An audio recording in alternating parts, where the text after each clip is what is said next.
to be here with all of you tonight. Just getting set up in my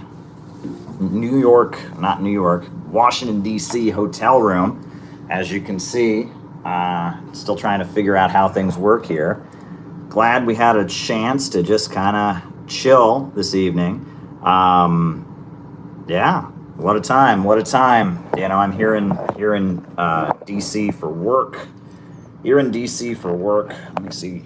Maybe I'll put this on top of my, I'm just trying to figure out how to prop it. Maybe I'll put it on my laptop here. How's that? There we go. There we go. How's that? Very good. Just trying to find the angle to phone so that we can do these streams. And I can see you on my laptop screen as well. Wild times. I'm here in Washington, D.C. As you can see, got one of my hotel water bottles, unnamed water beverage from the hotel. Great stuff. Great stuff. How's everybody doing tonight? I put in the chat that it would be delayed somewhat, and I probably won't go for that long because I do have an early morning coming up. But I thought it'd be great to just get world events and what's been happening. Yeah, how's the reception doing? How is the reception doing? I wonder if I can change the reception a little bit. Can you all see me? Can you all see me at least? Am I coming through? Can you hear my voice? How's it going? How's it going?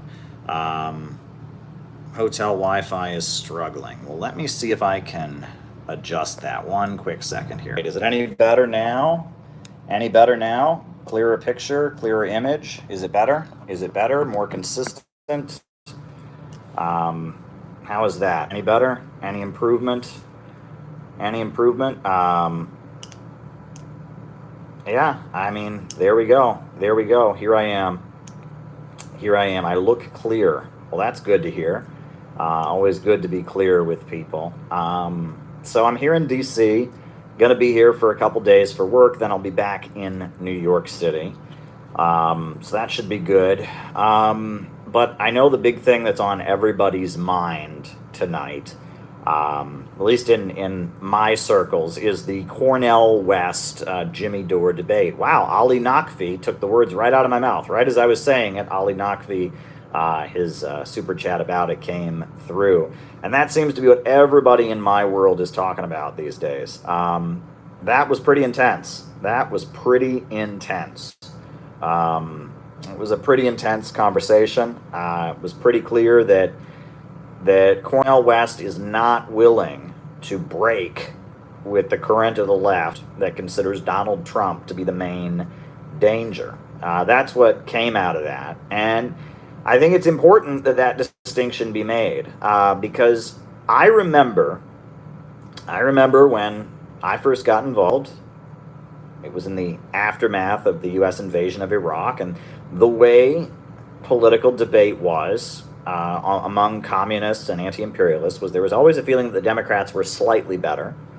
But the question was, do we focus on trying to elect the Democrats, or do we try to focus on building a movement in the streets and ignoring elections? There was always just this understanding that the Republicans were worse. The Republicans were worse, at least in words, than the Democrats, and that was always assumed.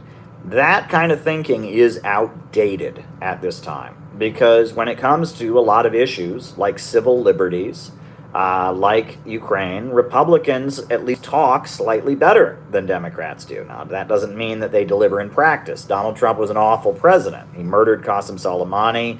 He pandered to Israel in ways that would have made any previous president cringe. Donald Trump was not a good president in many, many ways, but it was very clear that the establishment didn't trust him. They considered him to be a loose cannon, and they ultimately, circled their wagons to remove him in the 2020 election. And that is a change of pace, right? And that it indicates there's divisions in the ruling class. And I wrote that my whole book, Marxism, MAGA, and the Coming Revolution, Where is America Going?, about this thesis that I've developed over the years, about the Yankee and cowboy war, and about divisions in the ruling class. and how it seems like there is this New England Eastern establishment that is solidly in favor of social engineering, in favor of using climate alarmism to implement degrowth economics, and that is one faction in the ruling class, and they are up against the lower levels of capital that just want to make money, and they aren't concerned about the overall agenda for stabilizing capitalism and maintaining the sustainability of imperialism, and that there's a division in the ruling class over these issues. The new right represents the lower levels of capital in rebellion against the Eastern establishment, against the big oil companies, against Silicon Valley and the tech monopolists, against the geostrategic institutions like the Council on Foreign Relations. And that this division in the ruling class has existed for quite some time. I didn't develop this. Carroll Quigley is really the person who first started putting through these theories in the early 60s regarding the military-industrial complex. Then later you had the rise of figures like Lyndon LaRouche, who put these theories forward. You also had Carl Oglesby, who was a leader of Students for a Democratic Society. He wrote a great book called The Yankee and Cowboy War.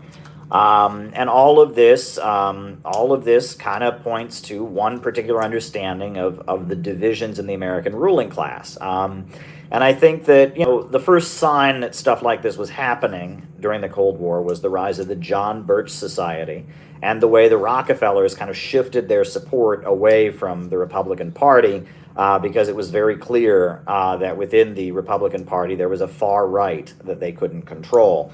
And during the Cold War, that far right, that militarist far right wing was considered by leftists to be the main danger. But now we're in a weird time where it seems like things have flipped, right? I mean, the world situation has changed, and the main danger is coming from the managerial Eastern establishment. That Eastern establishment that is determined to drive down living standards in order to save capitalism, to implement degrowth methods, which are the economics of fascism, in order to save the capitalist system. That is what they are determined to do. And in order to carry that out, they are speaking in the name of social justice, etc. But the essence of what they want to do is implement a highly controlled capitalism to drive down living standards. They are Malthusians in their essence, So there you go. That's very, very, very important to point out that is happening. So I wanted to let people know my analysis there, my analysis of divisions in the ruling class. This is where it kind of lines up. Now, I've just got a weird text that just came in. I'm here in DC to cover something, and it may be that something is happening right now. Let me see if it's happening right now or not. Let me see. Okay. Let me see what's going on here. Right. Oh, what just happened there? That's what happens. All right.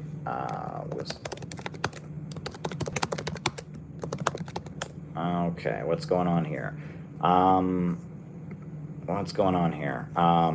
Something about the deep state doing mass shootings in new Operation Gladio, says Thomas Gunn. That's what he's asking me to talk about. That's interesting. I am not one of these people that every time something happens, every time there's a news event, I immediately jump on it and say false flag. I am not one of those people. I do believe conspiracies do happen. I do believe cover-ups do happen, but I am not convinced that all of these mass shootings that we've experienced are all a big conspiracy. They're all staged by the government to take away our guns. I'm not at the point where I'm ready to say that. Now, there are different layers to this, right? One thing that needs to be pointed out is that, Colorado is home to a number. I mean, the original Columbine massacre was out there. That guy who shot up the Joker movie, right? He shot up the Batman movie and killed a bunch of people. There's that guy. He was out there, and both of those shooters, at least one of their parents, was involved in sections of military intelligence. And people have asked questions about that. Does U.S. military intelligence have training programs that cultivate people in a way that makes them flip out and be killers? That is a question people have asked. And that a number of these shooters have parents or relatives who are tied in with the U.S. military. We're tied in with sections of the government that engage in weird kind of mind control stuff. That doesn't mean the government planned these shootings. It means that possibly, the U.S. government does all kinds of psychological programming on people in the military. I mean, anyone who's been in the U.S. military will tell you that. Boot camp, Army boot camp is the biggest brainwashing program people have ever been through. I mean, they deprive you of sleep, and they exercise you, and they induce a kind of psychological breakdown and rebuild you as a soldier so that you'll run when under fire, etc. And, the U.S. military, in order to do what they do, does a lot of psychological operations. And that many of these shooters have a family connection of some degree or other to higher ranks of the U.S. military or something. Now, I don't know, that's worth pointing out. That doesn't mean all these shootings are false flags or government conspiracies, but that raises some questions. The guy who shot up the nightclub, Omar Mateen. Now, that guy, his father had been somebody who fought in Afghanistan against the Soviet Union, was apparently quite an important figure in Afghan politics, had a relationship with government officials. That also raises some questions. But I don't think all these shootings are mass flags. I don't think they're false flags, necessarily a new Operation Gladio. And you have to remember Operation Gladio itself. What was Operation Gladio? Operation Gladio was after World War II. There was elections in Italy, and it became very clear that the partisan brigades that had fought Mussolini were very popular, and it was very likely that the Communist Party of Italy was going to win a lot of seats in the Italian parliament. So the U.S. intelligence began an operation of long-term meddling in Italian politics for the purpose of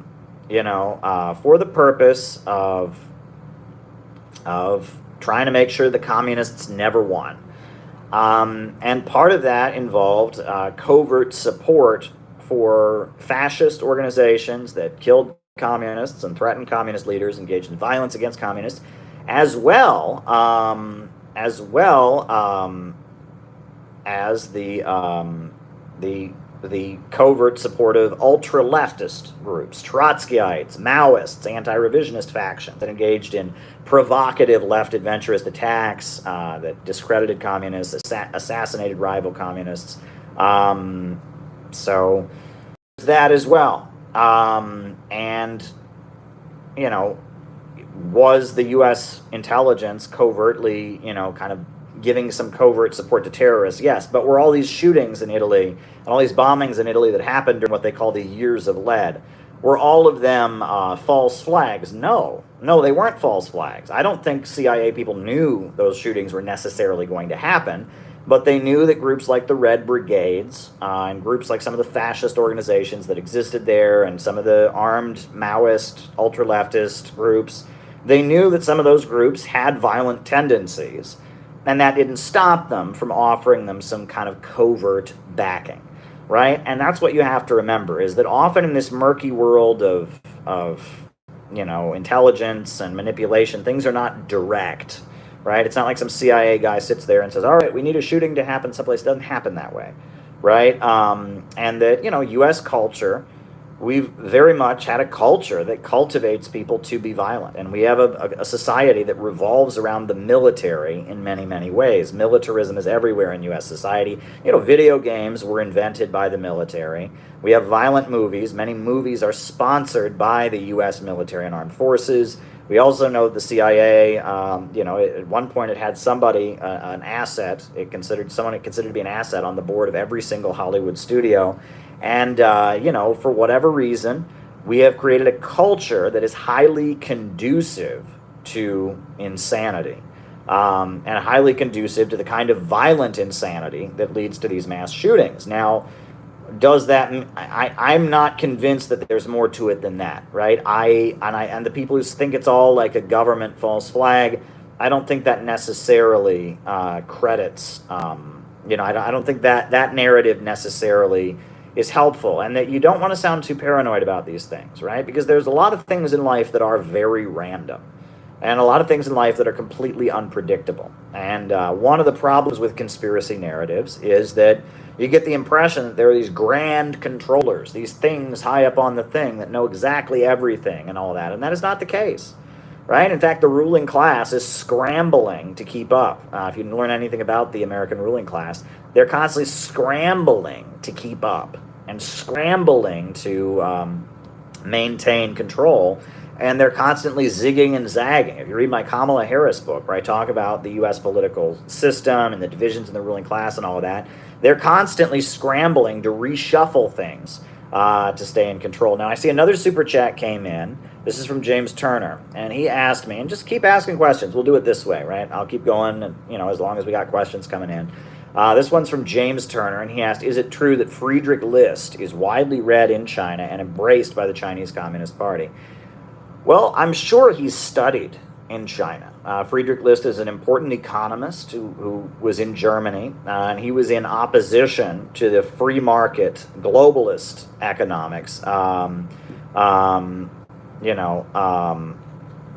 He was in opposition to that, and he was in Germany, and he was associated with kind of Catholic nationalists in Germany, and he wrote and he developed his economic theories. You saw that in America you had Henry Charles Carey and others who supported these economic theories.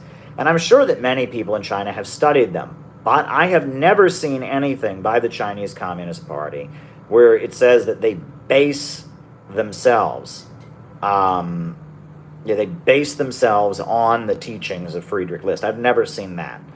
The ideology of the Chinese Communist Party, as put forward in the writings of Xi Jinping, is Marxist-Leninist ideology. They can talk about Marxist-Leninist ideology, Mao Zedong thought, Deng Xiaoping theory, and then they talk about the three representations, and that's from from Jiang Zemin. And now they talk about Xi Jinping's thought for a moderately prosperous socialist society. And Xi Jinping has now been added as a core leader of the Chinese Communist Party. But there's nothing in there about Friedrich List. The theories of Friedrich List are contrary to Marxism. Right? Friedrich List rejected the notion of class struggle. He instead favored nationalism, national unity, and a government that balanced a harmony of interests among the different classes, controlled industry, established national banks, spent money on infrastructure in order to stabilize society, to overcome the problems of the free market. That's not Marxism, right? Marxism calls for the banks and the factories and the industries to be centrally planned and subject to control by a working class government. That is Marxism. And there is a distinction, a very strong distinction between that theory of Friedrich List for a harmony of interest and the theories of Marx. They're very different. Now, apparently, and this is very interesting, a very well-known philosopher in Germany who called himself a socialist named Eugen Düring was heavily influenced by Friedrich List. But Eugen Düring was an anti-Semite. And Eugen Düring was also an atheist, right? Friedrich List was Roman Catholic, and he rejected anti-Semitism. He did not think that anti-Semitism was helpful in any way. However, Eugen Düring was an atheist in Germany, and he was a very well-known socialist professor, and Eugen Düring was also an anti-Semite. And Eugen Düring was a really popular socialist in Germany in like the 1870s.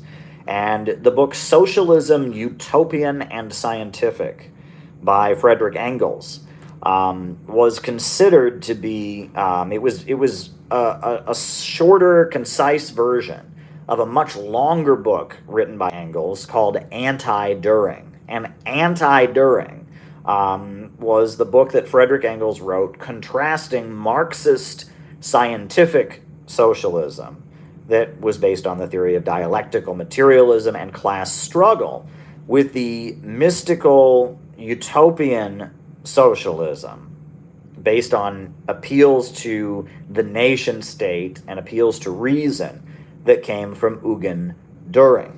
And those were the two distinct forms of socialism. And Socialism, Utopian, and Scientific, the original version of it was called Anti-Düring, and it was much longer, and it was a critique of Düring and his socialist philosophy that rejected class struggle and was the basis of German nationalism. Now, there's someone in the CPI community, he doesn't want me to say his name, so I won't, but who's done a lot of investigation into Friedrich Nietzsche. And one thing that he pointed out is that Friedrich Nietzsche was very opposed to any form of socialism. But Friedrich Nietzsche never studied Marx. He knew of Marx, but he never studied Marx. Friedrich Nietzsche only studied the socialism of Eugen Düring. And he had kind of a caricature of socialism in his mind. And that caricature that Friedrich Nietzsche used to rip down all socialism was a socialism that was based on envy, and a socialism that was based on resentment, a socialism that was based on the idea of enforcing law and using state power to punish the greedy, fat, rich, and benefit of the hardworking masses, right? Which was the rhetoric that Eugen Düring used to justify his socialism, which was largely based on Friedrich List's economic theories. It was that, there are these greedy capitalists that don't respect their workers. We need a strong government that'll punish them on behalf of the poor people, right? It was kind of a gospel of resentment. And that is how Friedrich Nietzsche, that's how he characterized all socialism. And Friedrich Nietzsche saw the roots of socialism as in Christianity. And he attacked Christianity as the basis of socialism. And wasn't the only person to think that. Among right-wingers in Germany, that was very common. Oswald Spengler also believed that Christianity gave birth to Bolshevism and gave birth to Marxism. And I also agree with that. But I like that. I think that's a good thing about Christianity, and a good thing about Marxism is that there is a continuity. They do overlap, and that Marxism is largely a secular Christianity. Christianity is largely a spiritual Marxism. And I think the two can go together. I think that Christianity was largely distorted by the Roman Empire. They watered it down and manipulated it to serve their empire. I think Marxism has been largely distorted by social democracy and by the synthetic left and by imperialism. And they have melded it to justify their crimes as well. But the original form of Christianity as a proletarian movement among the Roman proletarians fighting for their rights, the original form of Marxism that is a struggle of the proletariat, and in the Leninist age and in the 20th century a struggle against imperialism, I think are good, and I think that they are compatible, right? And that we're in an age where we don't have to be so rigid in our ideologies, right? We can be somewhat pragmatic, right? And we realize that the hard dialectical worldview that does not make any spiritual or emotional appeal has a problem. Just as in Marx's day, they realized that a purely religious and spiritual appeal that wasn't founded in science and actual reality and understanding the nature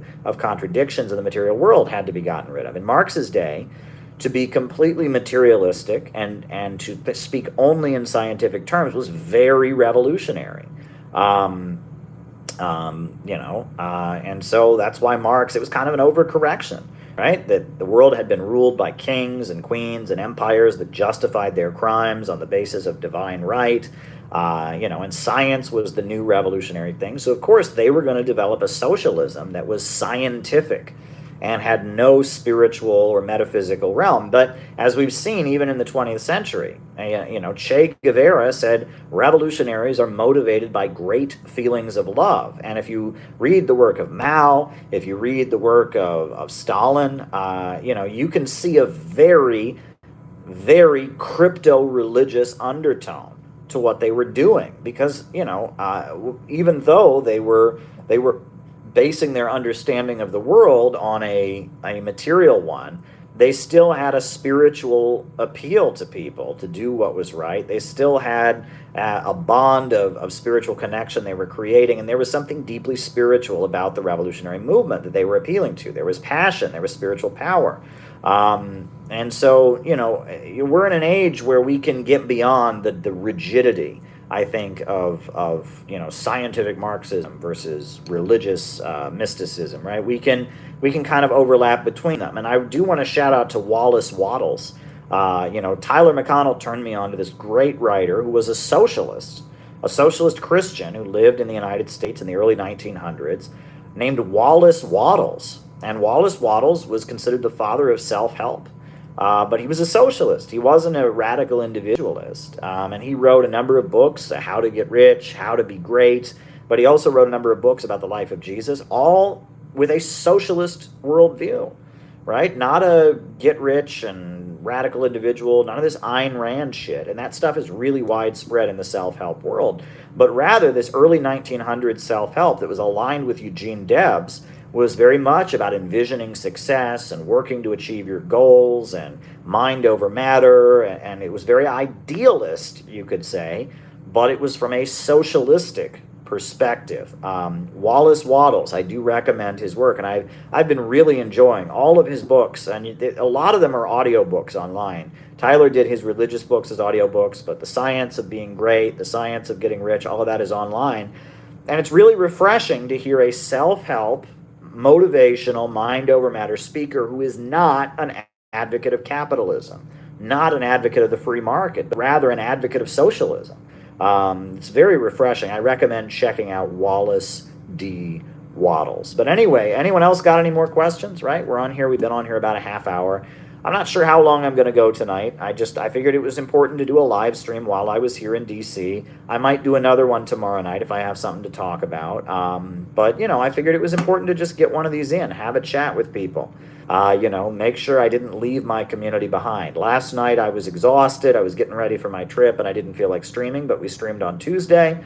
And we're back here streaming tonight from DC, and we'll be streaming once again, pretty soon, probably after this. But any other questions people have, this is kind of an informal late night conversation from my DC hotel room because I am traveling for work. And I'm happy to talk with all of you, right? And I really value our community here. I do want people to make a point of checking out the morning messages on the CPI channel.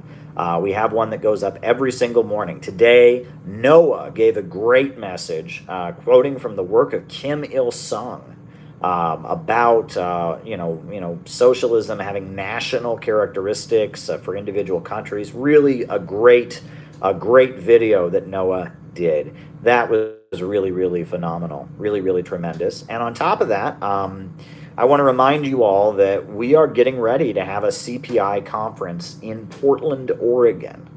That'll be on December 2nd. It's going to be great. So mark your calendars.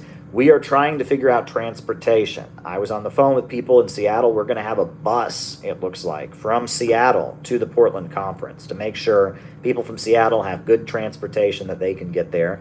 And I've been talking to people in California as well. There's a different crowd of people in California, who want to go as well. And so we're trying to figure out transportation. We want to make this conference that we have in Portland an anti-imperialist mega rally, right? We want there to be as many people as possible.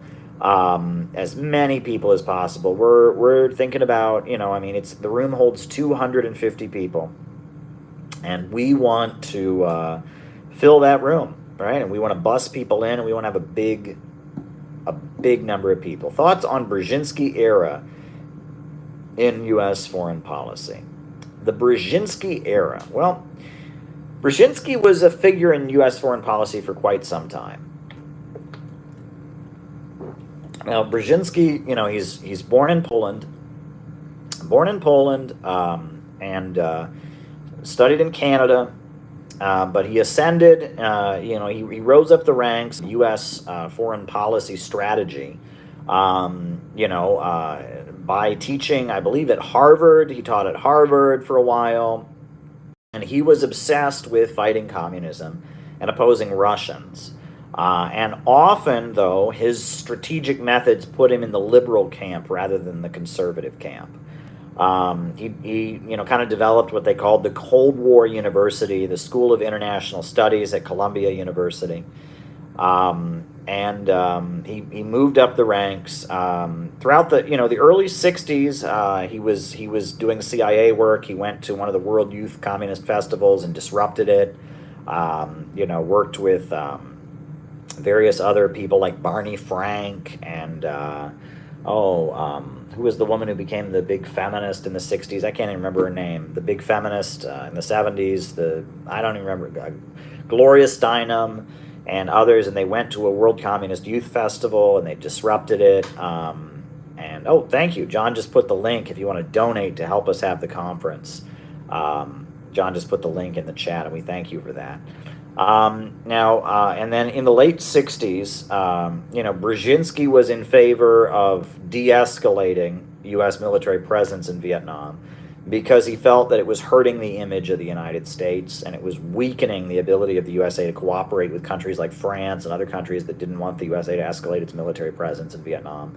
So he was on the board of a group called Negotiate Now. And Negotiate Now was like, they weren't against the Vietnam War, but they wanted to de-escalate it. And the Communist Party USA put all of its money and resources into Negotiate Now, which is fascinating, even though it wasn't really against the war. It was for negotiating. But Brzezinski was on the board of Negotiate Now, which was this group of kind of liberal academics who wanted to de-escalate the Vietnam War. In 1970, he wrote his book, what was it called? It was called America Enters a New Age, America Enters a New Age, America in the Technotronic Era. And I read that book and studied it for my recent book, Where is America Going? Fascinating book, arguing that the USA could win the Cold War by positioning itself at the center of the computer revolution and control of information. And arguing that the New Left did not represent the threat of communist revolution and could actually be weaponized against the Soviet Union. His book, America Enters the Technotronic Era, America's Role in the Technotronic Era, something like that. That book, I read that book, and there's a lot in there. He basically argues that that the New Left, the protests of 1968 and 1969, were not a threat of communist revolution. They were rather a response to changes in access to information because of television, because of computers and the radio. People around the world were starting to have more access to information, and that was changing the way they saw things. People were interacting with power and authority in different ways. And the sexual revolution was part of that, but also, anti-authoritarianism among young people questioning their elders, people being less excited about the military. That was part of it as well. And Brzezinski argued that rather than fighting against the New Left and seeing it as a threat of communist revolution, which is what the FBI and the Nixon administration did, they should use the New Left against the communist countries. Because he argued that the what he called institutional Marxism was becoming stale, he said, and that they could utilize the sexual revolution and the New Left against the communist governments. And he said that the New Left, the college kids that were getting, most of them were doing it to deal with their own psychological problems. He said it was a rebellion against authority, and that they were not going to be able to form a base among the population. They were not going to be able to form a base among the masses, is what he wrote. But anyway, and then, as we know, after the USA was defeated in Vietnam, and I see the other super chats that have come in, I'll get to those. I'm just finishing up the Brzezinski thing. After the USA was defeated in Vietnam, the Rockefeller family very much wanted to reorient U.S. foreign policy. So David Rockefeller sponsored a think tank called the Trilateral Commission. And it was Henry Kissinger and Zbigniew Brzezinski who ran this think tank called the Trilateral Commission, where they reinvented U.S. foreign policy in the aftermath of the defeat in Vietnam. Almost every single member of the Carter administration came out of the Trilateral Commission. Noam Chomsky wrote about the Trilateral Commission, about how blatantly anti-democratic it was. It basically argued that if people are in favor of socialism or communism, it's better to have a military dictatorship than to have that.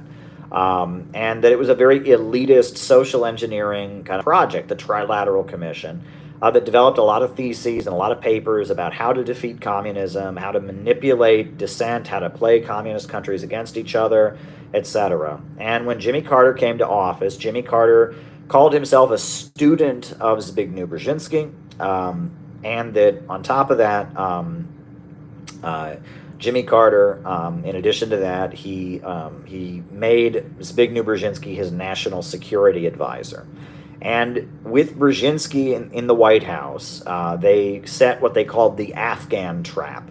And they created a situation in Afghanistan where the government was the People's Democratic Party, which was the Communist Party, was being violently repressed and killed.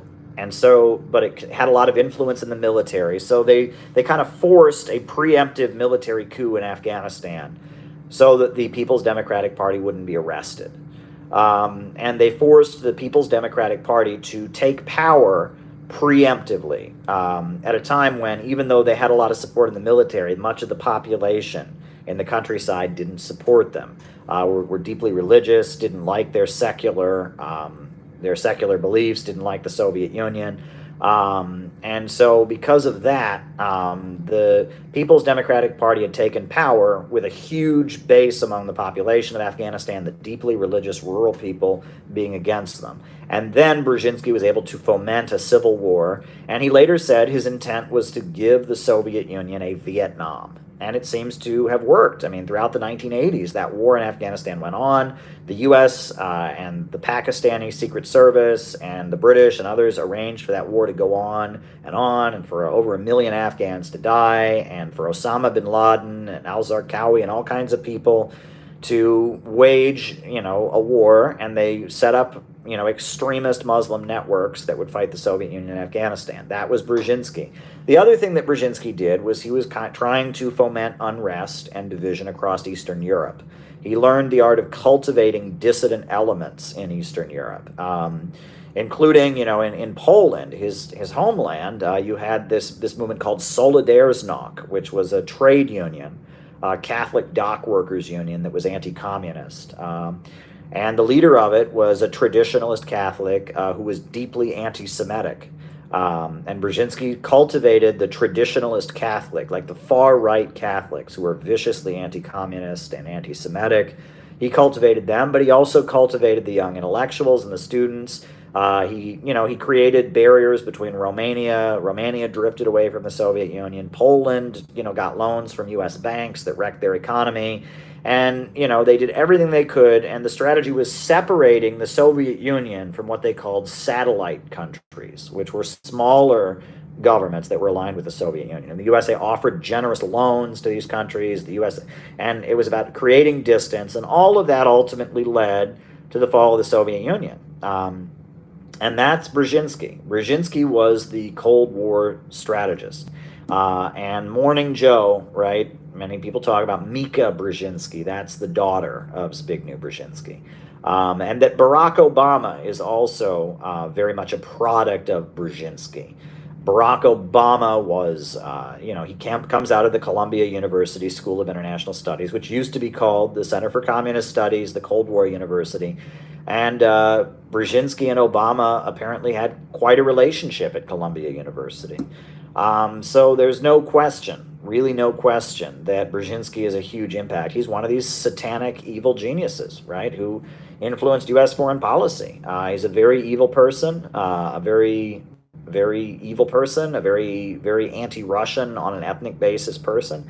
But he was key in kind of reinventing Cold War strategy for the United States to win the Cold War. So I don't know what more you want me to say about that. But we got a few more super chats that came in. James Turner asks, does Cornell West actually know what fascism is? No, he doesn't. Fascism refers specifically to economics. And in order to understand fascism, you have to understand capitalism. And you can't understand capitalism in the terms that Cornell West understands it. He sees capitalism as greed. He sees capitalism as people wanting to have more.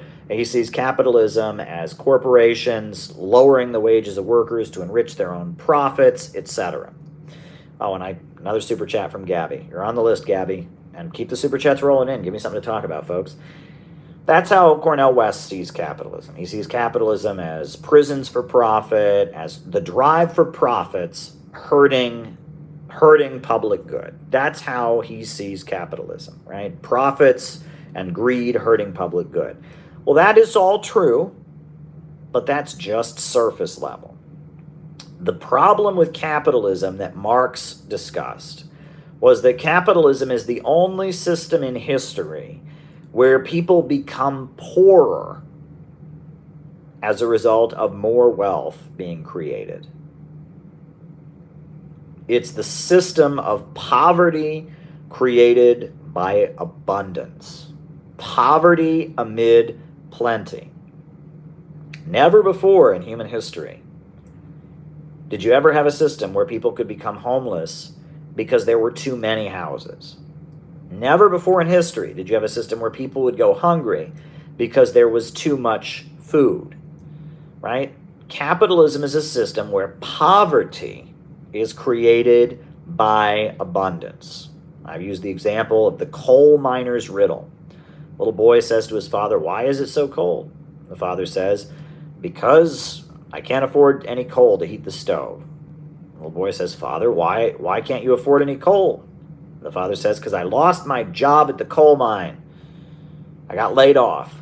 The little boy says, "Father, why did you lose your job at the coal mine?" And he says, "Because there is too much coal." That's capitalism. The housing bubble burst in 2008 because there were too many houses.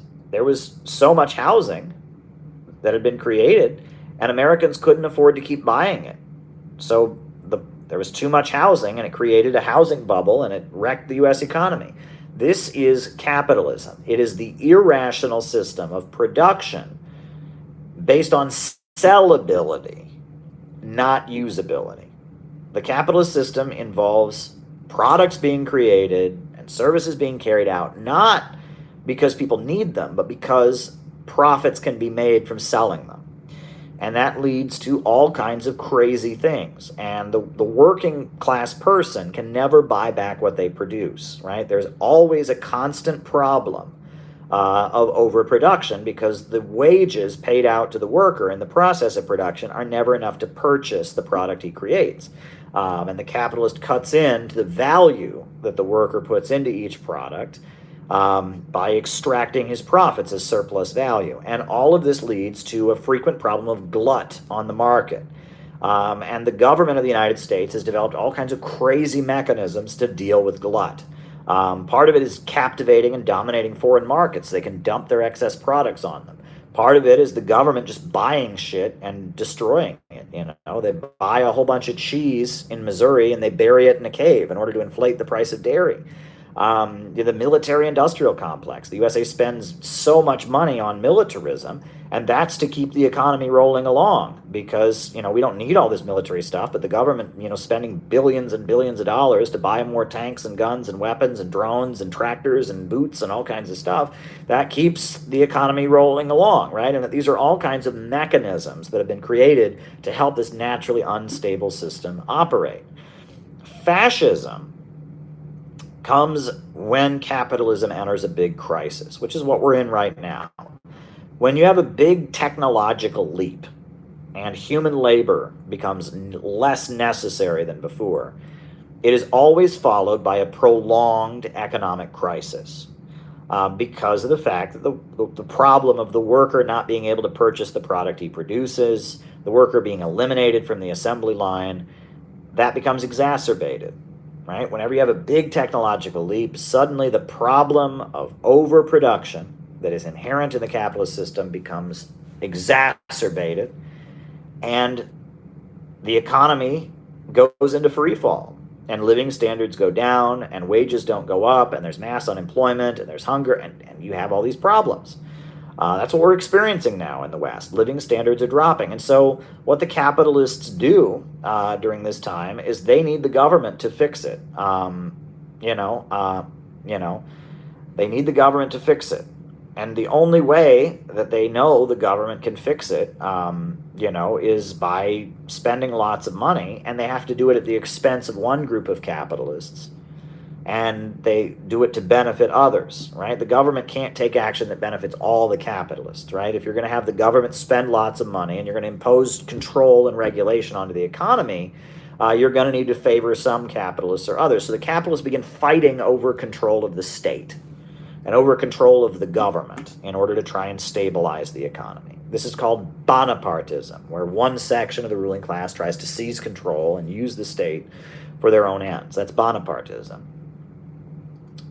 One form of Bonapartism is called fascism, and that is when one section of the ruling class seizes control of the government and uses the state to enact forced degrowth economics, to drive down living standards, to reduce consumption, to create a slave labor underclass, to completely militarize the economy in order to set the stage for war. Fascism is a form of Bonapartism based on trying to save capitalism with degrowth. That's what fascism is. People think that fascism is racism because the Nazis were racists, and many fascists, many advocates of fascism, are advocates of degrowth, are advocates of racism. I'm sorry. I'm seeing those new super chats that are coming in, and I'll get to them. Don't worry, I'll get to you. You're on the list. I'm going to answer the super chats as they come in. Keep them rolling in, folks. Give me something to talk about. But fascism is a mode of capitalist economics rooted in degrowth, intended to save capitalism. So there you go. And I don't think, I think that Cornell West hears the racist rhetoric, and he hears some of the populist rhetoric coming out of the right, and he assumes that they are fascists. And he's following that old playbook from the Cold War where we assume that the right wing are the main danger. And that is just an outdated playbook. In the age of the neocons, that was true. Now, I would argue it's not true, that the synthetic left is the main current of imperialism, and that the right represents sections of the ruling class that don't want to go along with the degrowth fascist economics of the ultra-rich. That's what I would argue. Okay, all right, so we got a few super chats to go over, right?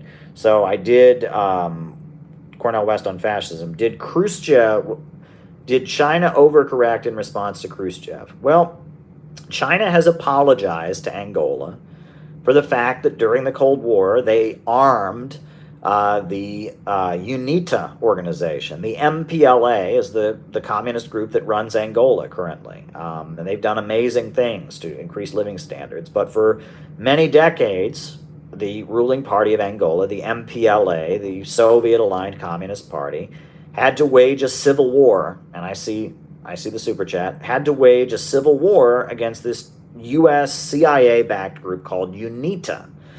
And UNITA at one point claimed to be Maoist communists. But UNITA, we now understand, UNITA, was backed by the CIA. China gave support to UNITA also. And China has officially apologized to the government of Angola for doing that. And I think that starting around 1969, the Soviet Union cut off China in 1961, and that hurt China's economy very badly. But then starting in 1969, with after the fall of Lin Biao, primarily, with the rise of the Gang of Four, Chinese foreign policy shifted to aligning with the United States in various parts of the world in the name of opposing the Soviet Union. And they referred to the Soviet Union as Soviet social imperialists. They argued that the Soviet Union were the main danger. They developed the theory of three worlds. I would argue, and I think many people in China now agree, that those policies led China to do many things that were not helpful, such as supporting UNITA the terrorist group in Angola, and they've now apologized for that. China, was friendly and had diplomatic relations with Pinochet of Chile. There are many different examples of this. But China, because the Soviet Union had cut them out, and because the communist parties around the world that were aligned with the Soviet Union were hostile to China, because of that, China often found itself supporting communist groups that aligned with the United States against the Soviet Union. And in Ethiopia, you had the Derg that took power, which was a Soviet-aligned military junta, and then you had China backing the separatist movement in Eritrea against them, and the CIA also backing them. And there's many examples of this where I think that we can admire China for all they've achieved, and we can think that Chinese foreign policy is mostly correct now, but also recognize that during these years, China was backed into a corner where they felt they had no choice but to align with the U.S. imperialists because they were so isolated and they needed foreign investment. And that I don't think it's not about pointing the finger at China and saying China is bad. It's just recognizing that these policies, were done out of desperation, and they kind of worked in the interests of U.S. imperialism, at least in the short term. Now, ultimately, they enabled China to get foreign investment. They enabled China to build up its own economy, and it was made clear to China in 1989 that the USA was still going to try to overthrow them and remove the Communist Party, and Chinese foreign policy has largely shifted away from that. But from about 1969 up until the end of the Cold War, Chinese foreign policy largely aligned with the United States, and I think that many people in China think that was a mistake. In particular, they've apologized to Angola. So that's what I think about that. That's what I think about that. The saddest example was the Kampuchea War. You had Chinese communists killing Vietnamese communists in order to defend Cambodian communists. It was a mess. There were comrades on all sides of the Kampuchea War, and it was an epic disaster. The Kampuchea War was an epic disaster. It was a tragedy. 1978, you had two communist governments that the U.S. imperialists have been trying to overthrow fighting against each other. And Vietnamese people died, Chinese people died, Cambodian people died. It was a disaster. And Henry Kissinger and Zbigniew Brzezinski were sitting back and laughing. And they did the same thing with the Iraq-Iran war. Again, two revolutionary anti-imperialist currents, Ba'athist Arab socialism in Iraq and Islamic Shia revolutionary anti-imperialism, anti-capitalism in Iran. 1 million people dying, chemical weapons being used. It was a disaster. And I think we can recognize that was the tactic that Brzezinski used. It was manipulating revolutionary anti-imperialist forces and communists around the world against each other in order to benefit U.S. imperialism. And it was deeply, deeply tragic. Okay, all right. I think we answered that about China. Thoughts? Okay, thoughts on the term class reductionism. Well, look, actual class reductionism does exist, right? There's a certain communist organization, I won't name them. They were notorious for one of their chants that they would do at rallies when they didn't like black nationalists. They took the position that black nationalists were reactionary, and they would chant, "White power and black power are the same. Racism is the boss's game." They would chant that at their rallies. Well, that's class reductionism, because white power and black power are not the same. The white supremacist dudes who put on sheets and do Heil Hitler salutes and say white power are not the same as black nationalists who say black power. You cannot equate those two things, right? They are not the same. There is just a fundamental difference. Black power is revolutionary in the context of U.S. society. White power is reactionary because it's about beating back the black masses. So you cannot say white power and black power are the same. And if you do that, you're engaging in what one might refer to as class reductionism, because you're ignoring the obvious reality of the racial dynamic, and you're just saying, well, all racial separation is the same because it distracts from class. So that is class reductionism. But the problem with the bread tube crowd and the problem with the synthetic left is they say that any talk of economics or any uniting people around economic questions is some kind of crime that they call class reductionism, and that's absurd. That's absurd. I support black nationalism. I support black people in their struggle against racism, but I also think that the main cure for racism in U.S. history has been the picket line, bringing people of different races together to struggle for their rights against the bosses. If you look at the victories that the labor movement won during the 1930s, when the Communist Party was rising, it was by rejecting racism. In 1934, the dock workers of San Francisco won their strike because for the first time they dropped the whites-only rule in their labor union. And they made clear that if they won the strike in 1934, they would allow black people to work on the docks. And that made a situation where the black community and the dock workers were united, and the whole working class supported the strike of the dock workers in 1934, and they won union recognition. It created the International Longshore Warehouse Union. The same thing happened with the Teamsters that emerged during the 1930s. The same thing happened with the auto workers in Michigan, and that the way the Communist Party was able to win victories for the labor movement in the 1930s was by rejecting racism. And that was a huge breakthrough on the part of the Communist Party. And that points to the fact that fighting the economic struggle leads to a situation where the needs of black people and the needs of oppressed groups get highlighted. But the idea that one should ignore the needs of oppressed groups, or that by in any way raising the class struggle is somehow inherently rejecting, that's ridiculous. And in fact, raising economic demands is a way of showing support for oppressed groups because they are disproportionately hit by the economic suffering. So, we need to get past this idea that it's somehow racist to call for Medicare for all, that it's somehow racist to demand a raise in the minimum wage. That is a crazy bread tube misconception. Alrighty. Okay, what else? Did you see Dwayne and Oprah with mutual aid for Maui video? I didn't see it. I heard that it's generating a lot of outrage, and I saw there was some discussion about it. I have to see that before I comment on it. People are asking why I don't have a Rumble stream tonight. I'm just streaming from my phone tonight. I can only do YouTube because I'm here in my hotel room. I don't have my whole setup with my cameras and all of that. So there we go. All right, Piha asks, DRA and USSR were close to victory and had less Soviet deaths than Russian deaths. Yes, right. The Democratic Republic of Afghanistan, they were winning. That is true. And that they held on until like 1993, even after the Soviet Union pulled its support out from the Soviet Union. The Democratic Republic of Afghanistan managed to hold out, showing that it really did have a huge base. And most people that study Afghan history will admit that the best time in Afghan history was when the Soviet Union was there. That's when stuff was getting built, the agricultural output was expanding, there was educational opportunities.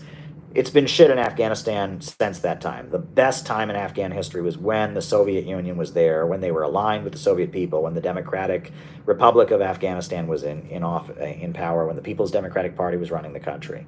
And that's important.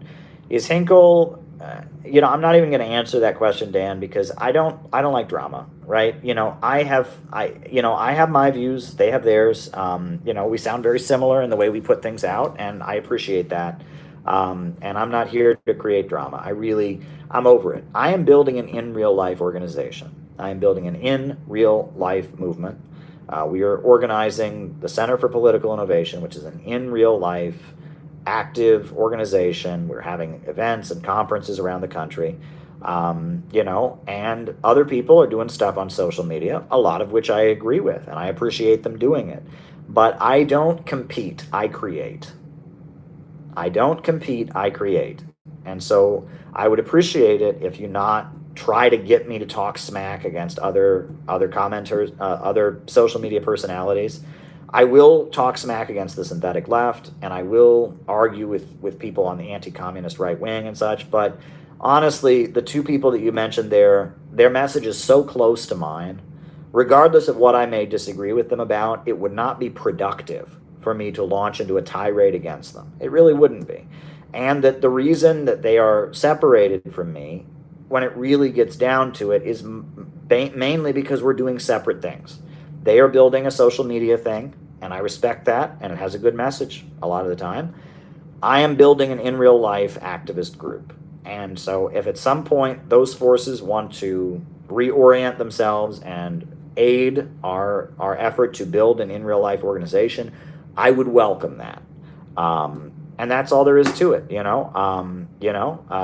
that's all there is to it. And I would appreciate, unless you feel that it's somehow productive to building CPI, I would urge you to not bring those people up in this chat, because the last thing that I want is for there to be some kind of taking things out of context or something designed to stir up tension. Because, apples and oranges. It's apples and oranges, right? They're doing a social media thing. I'm building an in real life organization. And we're doing two different things. And maybe our paths will cross once again, maybe they won't. But I don't think that a confrontation between our two communities would be in any way productive. So there we go. There we go. Alrighty. All right. Okay. What's next?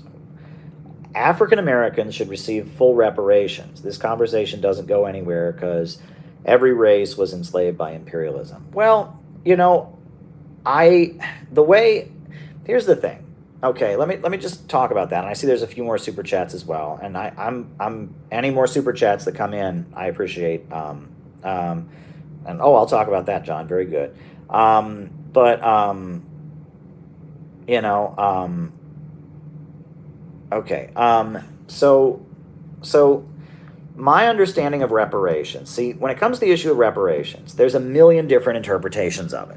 And the way it was when I was a kid growing up in Ohio, a mostly white town, the way reparations was explained to us was that every black person in America would get a check in the mail, paid for with American taxpayer money, and the response to that among low-income white people, which is who I grew up around, was they said, well, that's not fair. One, because our ancestors didn't own slaves. It was less than it was like 2% or something of white people who owned slaves, right? It was a very small minority of white people who owned slaves. And number two, some of them said, well, our ancestors weren't even here during the time of slavery. And that's true. Many white people in the United States immigrated in 1900 or 1910 or whatever. And then three, they said, what about the fact that many black people have white blood in them? And that's true too. Many white people or many black people in America have white blood. Do they get less of a percentage? Where do we draw the line? So, that was, we would make fun of reparations and we would talk about it like it was a stupid idea. And it wasn't until I was a communist activist and I was going to hear black people and hear their perspective that I ever would have even considered supporting reparations. Among low-income white people, it's just generally mocked and it's not taken seriously. But what I learned when I was in the Workers' World Party and when I was an activist in Cleveland and I worked with Black on Black Crime Incorporated and other groups, what I learned was that idea of what reparations is, that is not what the black community has largely called for. Cornell West has written about reparations. There's also been a lot written about reparations. There's been rallies for reparations called by Minister Farrakhan. There was a big national march on Washington for reparations in 2000. And that the demand is not that the government, but rather the financial institutions that benefited from slavery. And they have a list of corporations. And it's true that many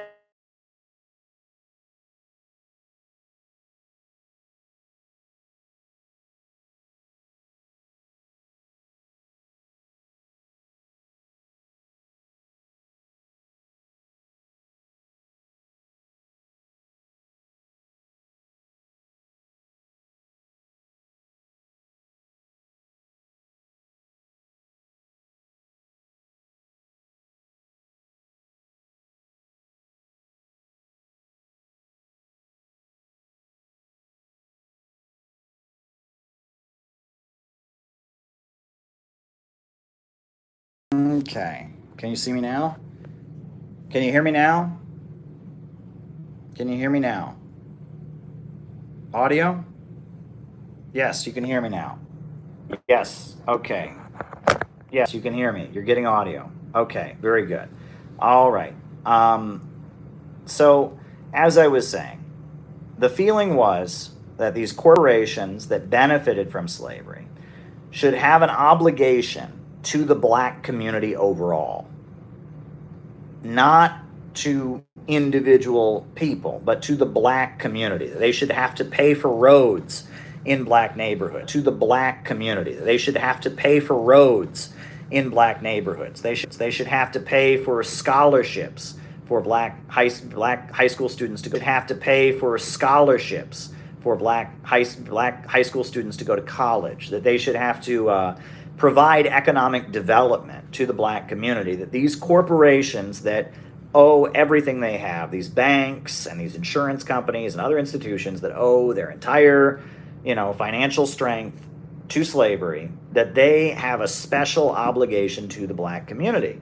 And that I could agree with. That I didn't see anything wrong with that. And that was the view put forward by Monica Moorhead in her book, Marxism, Reparations, and the Black Freedom Struggle. And that's something I can agree with, right? That making the financial institutions that benefited from slavery have an obligation to the black community, that makes sense. And the target isn't the government or the whole country. The target is the financial institutions that benefited from it.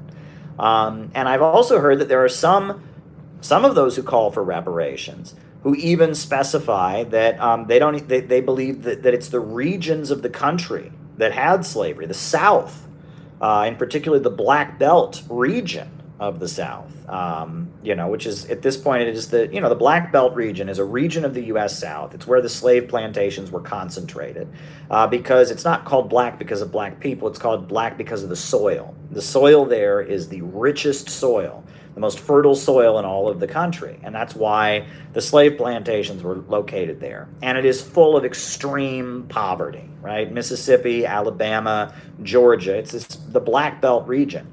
And some of those who call for reparations actually ask for it to be economic development of the Black Belt and land redistribution in the Black Belt. They want the Black Belt region to be given to the black people who were held there as slaves, and they want that region to be developed. And that I can support. That I don't have an issue with. The problem with reparations as an issue is that, while I can support it on the grounds I just mentioned to you, you have to explain it. You have to explain it.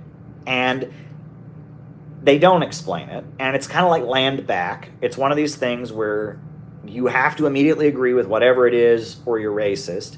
And that a lot of low-income white people are going to get defensive when you bring up issues like reparations. So it's probably not the issue you should put on the front page, right? It's an issue that should be brought up, and I respect the right of black activists to bring it up however they want. But in the organizing that I want to do as a communist in multiracial organizations, I feel like it's not an issue that you put on the front page, because there's going to be a lot of people that are just not going to agree to it, but I can agree. I can see an argument. I think that reparations could be a good thing, and I could support reparations, in the way that it was explained to me that Cornell West and others believe in them. But that requires a conversation. You have to explain it. And I got so angry. I was leaving the Workers' World Party. They ran Monica Moorhead for president of the United States. And when she ran for president, her platform included item number 1 as reparations. And they didn't explain what it meant. And what that basically was, that was more or less the Workers' World Party saying, if you're a white person who's not 100% woke and would ask any questions about this, we don't want you in our group. And they were basically, they didn't want a communist party to lead the working class to revolution. They wanted a kids club to have Black Lives Matter rallies with. And they were making that clear. And that's why I was out the door. I believe in communism and anti-imperialism, and they believe in, staging liberal rallies about whatever the latest trendy liberal cause is. They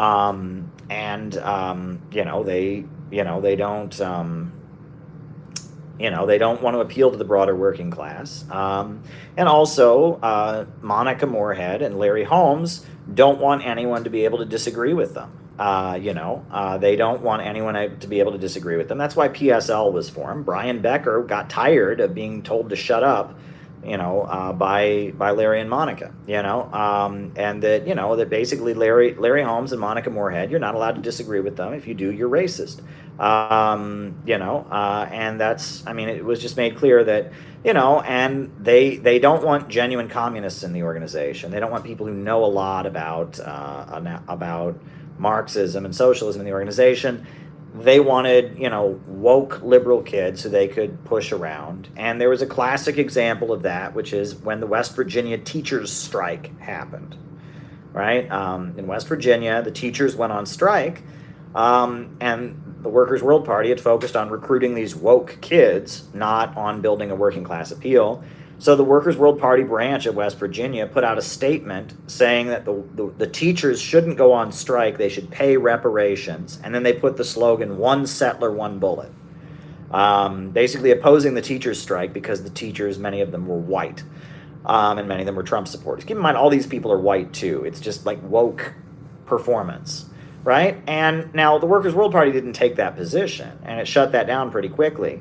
But instead of taking action against the people in West Virginia who put out that statement, it took action against the Detroit branch of Workers' World Party that had fought against it and called the people in the Detroit branch, called them, class reductionists, right? It attacked them for the fact that they had a conference against austerity, and they didn't call it a conference against austerity and white supremacy. And they basically forced the Detroit branch out of the Workers' World Party in retaliation for the fact that they wanted to talk about economics and they didn't want to go along with the liberal, woke, whatever. As somebody who spent 8 years of my life in the Workers' World Party and was very angry to watch it die as an organization, because I genuinely believe in communism and I gave a lot to this organization, but it was run by idiots. It was run by idiots who don't genuinely believe in it and just kind of see it as a grift. I got very frustrated, and so I pay close attention to that. Issues like this are important to me, and the main thing is that I'm not opposed to talking about reparations, and the Uhuru movement that we're supporting now against the FBI. They come to our conferences and talk about reparations all the time. But I don't think my position is that I don't think that reparations should be the main issue. If you're a socialist or a communist in the United States, you shouldn't put that on the front page, because there's a lot of people who don't know what that means, and that's my position. But there's a lot of crazy stuff happening in the chat. People need to remember to be respectful to each other, please. There's differences of opinion here, and I respect differences of opinion, but people need to be respectful to each other in the chat. That is my request, for this community. Tara Reid was officially granted asylum in Russia. I think that's a great thing. Tara Reid is a good friend of ours, and she's spoken at CPI conferences. We gave her an award. I'm honored to know Tara Reid. I'm honored to know her, and what I see that. All right, so I think that I'm going to wrap it up here. I think we're going to close it down here. I don't see any more super chats, and I've got a lot of other people that need my attention before I go to sleep and wake up early tomorrow. So I guess I'll just conclude. A new upsurge in the struggle against U.S. imperialism is now emerging throughout the world. Ever since World War II, U.S. imperialism and its followers have been continuously launching wars of aggression, but the people of various countries have been continuously waging revolutionary wars to defeat their aggression. While the danger of a new world war still exists, and the people of all countries must get prepared, revolution is the main trend in the world today. And while the danger of a new world war still exists, and the people of all countries must get prepared, revolution is the main trend in the world today, we need a government of action to fight for working families. We We need a government of action to fight for working families. We need a government of action to fight for working families. Thank you.